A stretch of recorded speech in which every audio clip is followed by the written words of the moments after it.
What does it mean that a ship has got arrested?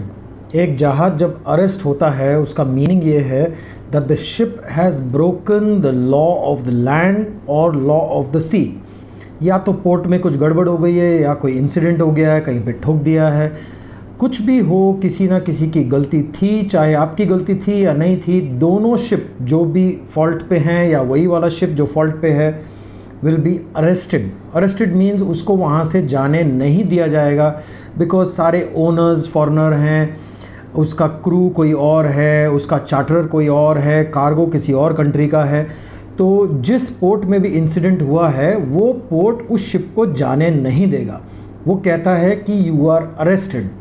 अब arrested में वो एक शिप के चार दीवारी को या उसके लोहे को तो नहीं पकड़ सकता है, but it has to hold somebody responsible.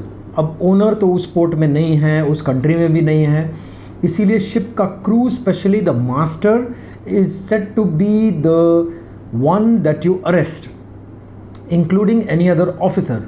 पर क्या होता है, धीरे धीरे कुछ महीनों बाद कंपनी क्या रिक्वेस्ट करती है कि मेरे इस ऑफिसर को जाने दो, मेरे इस कैप्टन को जाने दो, उसकी जगह आप इस एबी को रख लो और आप इस ऑयलर को रख लो.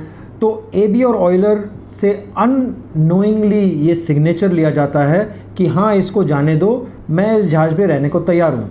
तो कोर्ट को एक आदमी चाहिए जो कोर्ट में आएगा जब भी हियरिंग होएगी, 1 साल में, 6 महीने में, 2 साल में, एक आदमी चाहिए जो उस इंसिडेंट को रिप्रेजेंट करे.